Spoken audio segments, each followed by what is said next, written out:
Good afternoon. July 21st. And I'm trying to wrap up the last video of Fig Busters with regards to winter dieback for this year anyway.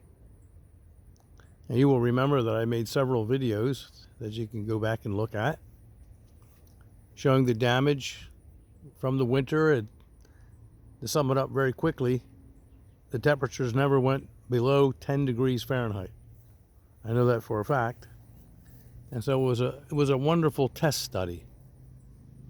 And all of that's in the previous videos. This is just my Sagio Persimmons. And I'm just looking at the fruit. It's beautiful. Heavily laden. Huge tree. Beautiful. Hey, what are you doing? Hey. Hey. Hey, I got visitors. Hi there. Oh. It's hot out here. It's kind of hot out here, huh? Yeah. Here we go. Here we go, look. No. Not away from there. No. Come away from there. Here we go. Come away from there. Here we go. Go ahead. Go ahead. Go get it. Come on. Since we're here, here's another tree. This is Nikita's gift. What a gorgeous, beautiful, wonderful tree. What a fruit tree. We've talked about this before. And a beautiful fig tree that made it through the winter. Mount Etna type. And you can see it took damage. Some of the branches had to be cut away. Whole portion over here did. But it's coming back wonderfully because it didn't go below 10 degrees. And this tree was uncovered. All my trees were uncovered last winter. That's all in the other videos.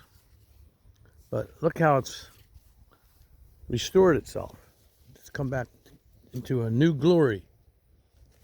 Just everywhere. Figs all over the place. Okay, so I'm just making a quick video. Yeah. What are you up to? Anything? No, I'm just letting her run around a little bit. Okay. We're going to have to get back in soon. Well, you want to come along for a minute? Come on. Yeah, I think we're going to get the blanket sheets. My Nikita. Go get the first piece, Papa. I arrested the attack by the Japanese beetles. I made a little video about that, and it works well. And I want to put something in this video. I had some correspondence, and people said, "Well, I put it in my yard, and it drew a lot of Japanese beetles to the yard." I should have said this, but I didn't. But do not put it near the trees you're trying to protect. Put it in a corner of a yard that's away from everything, so that it draws them away from the trees you're trying to protect. They'll find it in your yard. Don't worry about that. They will find it. And then it will attract them like a magnet and just rid the whole area.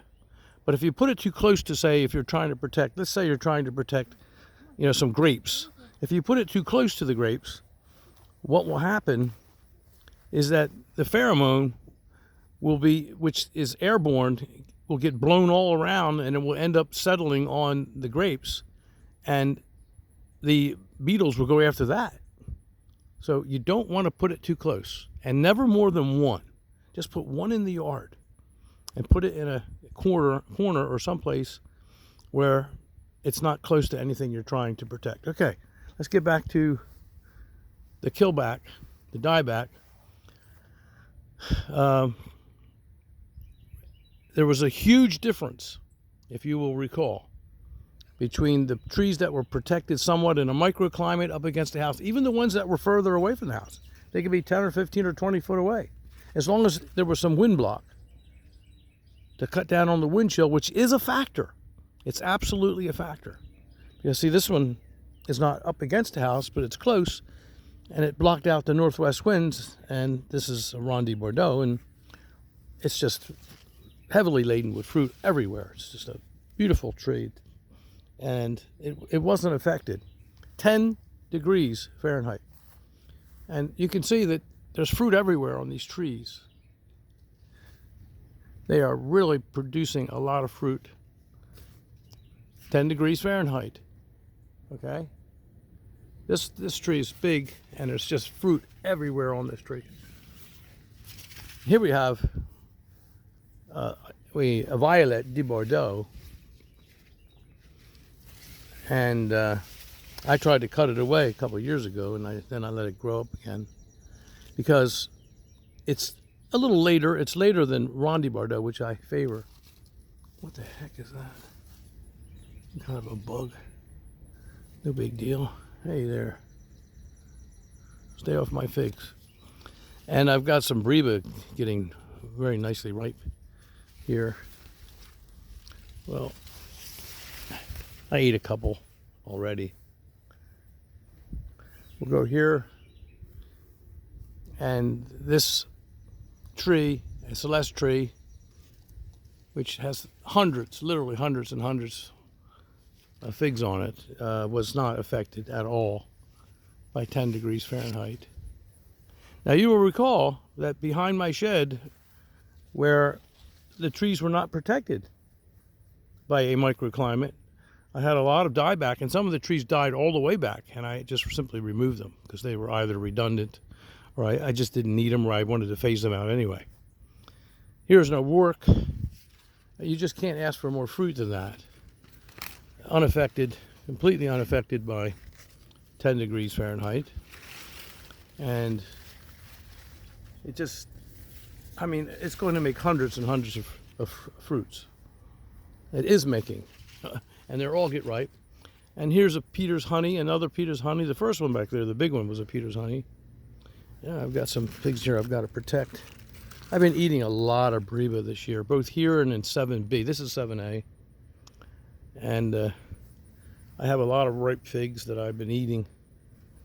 Here is, I don't know if this is ripe or not. Yeah, it's ripe. Oh. I'll try to open this up if I can. Be patient. Look at that, beautiful. Take it out. Now there's a Breba. I wait for these are one of my favorite, probably my favorite fig in the world. The Breba. The main crop are delicious too, but the Breba are a little bit better. Believe it or not. I know that's opposite of what it generally is. Generally the Breba, the first year's crop, are not as tasty or have the quality of the main crop. But in the case of this Peter's honey, at least the strain that I have had for 28 years, this is a magnificent, absolutely magnificent fig. And you've heard me sing the praises of it many times. And I will continue because you ought to get one of these in your yard. But let's tear this apart. Look at that. Look at that beautiful fig. How wonderful is that? I love it. And I look forward to these more than anything. I also like Italian 258, the Breba, but they're far and in between compared to this. Because Peter's honey makes a lot of Breba, and they're earlier. I'm going to take a bite of this. So it's my favorite, maybe my favorite fig, honestly, in the world, because there's so many of them. And I love Black Madeira. You've seen my videos on Black Madeira. I love a lot of figs. But I'll tell you, I truly value these Breba, and the main crop figs too, of which you can see it is heavily laden also. There's an abundance of fruit everywhere on this tree, and so it survived in the microclimate. Look at that. I'm going to take a bite of this. I can't help it. Wow. I'm saving that part for Debbie. Wow. I just wish I wish you could taste that. Oh, look at this. Look at all these figs. Ron de Bordeaux on its own, a big tree. It just made it marvelously, wonderfully, fantastic survival story. Figs everywhere, all over the place. Look at them. Just a magnificent tree. 10 degrees Fahrenheit, out in the open, just a little protection with the house. This again is 12 foot from the house, and it did very, very well. So compared to, remember, look at the other videos, compared to the ones behind the barn and the ones out in the yard in the open with no protection, there's a huge difference. And these trees are just producing fruit. Look at them, all of them. Every tree is producing fruit in abundance. Look at it. I mean, you just can't ask for more. This is Mavrosica, which is a variation of your Mount Etna types. Just every tree has fruit everywhere on it. This is Alma. Look at that. I mean, what do you really want more than that? It survived well. I took out a few branches of this. You can see in there where I took them out. So this one sustained a little damage, but not much, because look how it's recovered. And there's just figs everywhere. The same here with Tiger. I don't know what I'm actually going to do with all these figs. Look at this. They're just all over the place. It's just so prolific. And the winter did not kill it back. It did not permanently damage the pulpwood, which I've spoken about in the past. Everywhere. Figs everywhere. Look at that. So, is it a success story? Well, here's another tree. Let's take a quick look at this. This is a special tree to me. It used to be my father's many years ago. I bought it for him about 30 years ago. It's a long story. I told part of it before, and someday I'm going to tell the whole story, make a video about this. But this is what I would call a special strain of Celeste. And it's a young tree. This is only its third year. And look how prolific it is. Again, it was not damaged, but the same cutting that I made a tree from, the same original variety, in the back of the shed in the open field, died back pretty good. It's recovering real well now. It's just sending up new shoots, but the wood above the ground was all dead. And that's Celeste. Celeste is a tough tree. But here, with the being about 10 feet away from the house, or 12, it fared very well, no damage, and you can see it's certainly not hurting its production. Figs, everywhere figs. I'm very, very happy that because I couldn't wrap my figs, it didn't end up in a catastrophe. Not for the ones that were protected in the microclimate. And here I planted a couple new varieties, not new varieties to me, but because I have some high ground here, and these trees, you can see how the ground slopes. Let me walk out and show you, because I'm a huge advocate of growing the trees on high ground. You can see how the ground slopes down. None of this ground is wet, but this is my highest and driest ground, as you can see. So I've got my main orchard here, and the trees do very, very well, because the higher, the drier, the better, in my opinion, with figs. You can always water a fig, but if it rains a lot and the ground's saturated, how are you going to dry it out? You can't. And it just spoils the crop. It kills the tree. It's just bad all the way around. You have an unhealthy tree, it might even die. Especially in the winter time, the roots turn all black and get a disease and they die. Plant your trees on high ground. That's what I do. And you can see that it's working quite well, isn't it? It always has, for all the years that I've been doing it. I never have trees that do not have an abundance of fruit because of the methods that I use and the techniques. And if I did, I'd get rid of them. You know, if they don't measure up performance-wise, then I delete them from my collection. I want figs. I've always said I want some figs. Give me some figs. I want to eat some figs. But this Celeste is a beautiful little tree, and it's loaded for such a young tree. And though these don't fall off, they don't fall off in the beginning. And remember that Celeste, by nature, especially original or the original Celeste, True Celeste. They will never ripen a Breba. This tree periodically ripens a couple of Breba, just a few. You'll find that different variants will perform slightly different. The ordinary Celeste, what I call ordinary Celeste, will always drop its Breba, its first year's crop, on last year's wood. Always. I've had several. That one over there is almost, it's 29 years old, the big one I just showed you over there up against the house. It never has ripened a Breba yet, ever.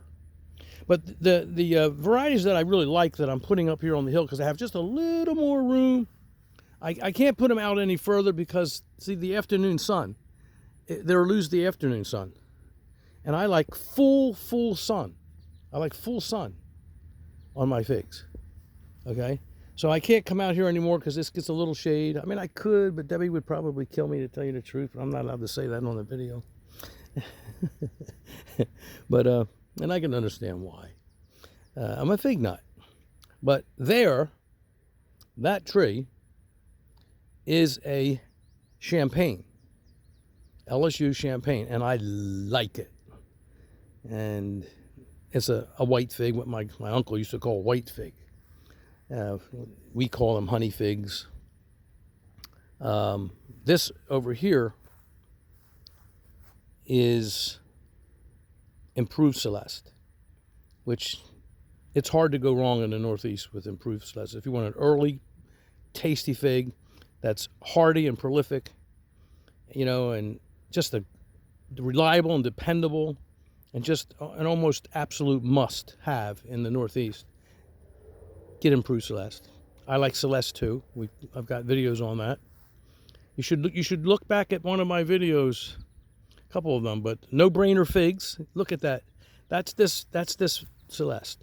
No Brainer Figs that belonged to my pop.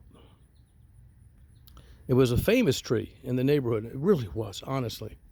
I used to call it the $10,000 tree. Once it got big, it just kept pumping and pumping out figs and pumping it to no end. It just kept producing and producing. Not just for a couple of weeks like typical Celeste, but it just kept producing and producing. People used to come from all around, our neighbors and cousins, to get the figs, and you could never pick enough of them. We get up on ladders, and it's just not, well, look at No Brainer Figs, and you get an idea of what this tree was like. Getting back to this, though, it's funny with the white fig. My Uncle Mario, he never had a name for a fig. When we grew the figs, me and my Uncle Mario and my dad and people, we never called figs by their names. They would never do that. He would just say, he'd say, "Hey, Louie," he goes, "I got some ripe figs." I said, "Where? Which ones?" "The white one." "Okay, which white one?" "The one over next to the shed." Okay. Or he'd say, "The green one," or "The black one." That's it. White, the green, the black. It was funny. It always worked out real well. We always loved our figs, and yet we grew a lot of varieties. We did. Okay. That's a white to one champagne. I like white to ones. I like them all. I like Ronde Bordeaux. I like everything. I'm friends with all figs. I love all figs. I'll never turn a fig down. I don't care what color it is. A fig is a fig is a fig. Uh-oh. I see another ripe fig back there. Let me grab that fig. I'm making this video just a little too long. I'm not going to go back to the other place. Look at all these figs. Look at them all. I'm not going to go. Oh, wow. I forgot. A bird got that one. How did I forget to? Darn it. Forgot to put a bag on that. And they started pecking it. Look at that. All right, well, you got to share. I share. I don't mind sharing. I really don't. I have so many. I'll share. Let's get this. Let me get this out of here. Oh, another beautiful, wonderful, magnificent, fantastic. My other location, I think I made a video recently. I had probably 60 or 70 Breba. And boy, did I have a party with those Breba. But the birds got a lot of them, but I protected enough of them that I had plenty. Look at that. Another wonderful Peter's Honey Breba. First crop on last year's wood for the inexperienced people out there, are just coming into the newbies, coming into the wonderful hobby of growing figs. Let me grab a bite of this. Uh-oh. I hope I didn't step on Debbie's half. I think I did. Oh no. Oh wow. What a crazy guy I am. Look at that. Gone. Wow, what a waste of a nice fig. She would have loved that. I'm gonna put this one up on the ledge where I won't step up on it. There we go. Okay. So with that, I hope you enjoyed this video. You know what? There's something else I could talk to you about. Here's something I'm very, very fond of and very proud of. This is Yates Persimmons, American Persimmons. This is a modified American variety. It's a wonderful, wonderful variety. And the fruits are a little larger than your typical indigenous American variety of persimmons found out in the woods and in neighborhoods and places. You can see how it is producing abundantly. They're larger, they're sweeter, they have a better texture, they're delicious. And when they're ripe, they fall off the tree. They're perfect. They just fall into the grass, and you just gather them up every day or after a windstorm. And you have all the persimmons that you could possibly eat and more. And Debbie makes persimmons bread. I think I have some videos on that. And this tree is growing magnificently. It's starting to shade out my fig trees, which is a no-no. I don't like that. But I've got so many figs, and this gets almost constant sun all day long. All the morning sun in the east, all day long, the most intense. And even maybe it gets shaded for a little bit. Look at that. Here's some, I'm gonna cut that off. Some caterpillars. Well, they're gonna be gone, aren't they? No more caterpillars. Gotta do it. I didn't see that at first, okay? All gone. But anyways, and then the sun goes and passes, and then it gets more sun, all the sun, until it goes down behind those cedar trees and white pine trees. So I make sure that everything gets plenty of sun, or I make adjustments. If I have to cut certain branches or large branches, I'll do it. But right now, this tree is doing fine. There's a lot of fruit on it. This Yates, and it's one of my favorites. Yates American Persimmons. It also has to be pollinated, but we've talked about this before where I have male pollinators in the yard. So it just produces in abundance. And I always look forward to my persimmons. Look at my persimmons tapes. I have lots of them. I look forward to that crop because mostly when the persimmons begin to get ripe, the figs are pretty much finished, except for a few early varieties. But it's always nice that the persimmons, especially the Sajo, like that huge tree there. This one I trimmed back for just what I just spoke about. It was shading out my other trees, so I trimmed that Sajo back somewhat dramatically and tied it back to reform its shape. And it's starting to put lots of shoots up there. It's just going to make so many more fruits. It never stops. But that big tree there is okay. It doesn't shade too much, and it's such a marvelous tree, such a producer. I don't hardly ever touch it. Sometimes I go in the middle of it and cut a little bit of branches here and there for more airflow and a little bit more sun penetration. But most of the figs are on the outside. I mean, most of the persimmons are on the outside. But it's a marvelous tree, and it gets ripe all the way up until Christmas. I've talked about that. Some years all the way to Christmas, and they're on the tree, and they're still good. They're still wonderful. They're sweet. They're fresh, and of course I do dehydrate them, which I have videos on that subject too.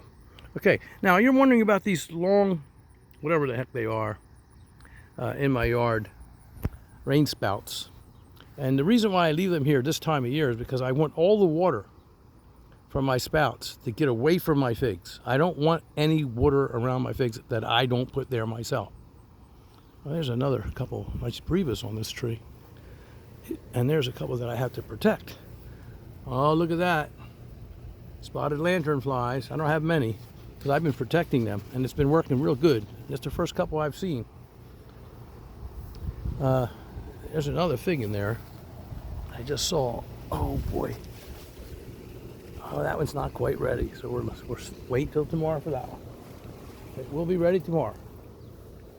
But these long hoses, rain spouts, extenders. I have this one going on my blueberry, which just finished up now. And the blueberry will take all the water you want to give it. It's on lower ground. And I want to divert all that water away from the house and away from my trees. So that's always a good idea. And I do it over here too. And there's another added benefit, and I spoke about this in one of my previous videos. Believe it or not, these darn things help keep the birds away. I have very little bird damage where these are. And my theory is that the birds think they're big, huge, they think they're black snakes. They can't tell the difference in the size. It's like a decoy. I honestly do. And black snakes are notorious for killing birds. Going right up in trees and killing birds. I've seen it myself. I've witnessed it. And so it works for that. And you can notice that none of that rainwater is going to go anywhere near my figs. It's way downhill. And so I'm willing to trade a little aesthetics, okay, around my home. I'm willing to do that for just a short period of the year in order to trade it off for much better crop of figs, and they won't be ruined by excess rain. Here I see this has come apart, so I'm going to have to put that back together. I'll do it when I finish the video. Glad I noticed that. Okay. Thank you for visiting. I always enjoy your visits. I love this time of year. Pretty soon there'll be lots and lots of main crop figs getting ripe. And I'm so looking forward to the harvest. And we're going to be making jam, preserves, and all the other things that we do every year with figs, including eating a whole bunch of them fresh right off the tree. No greater treat in the world than that. So with that, good day.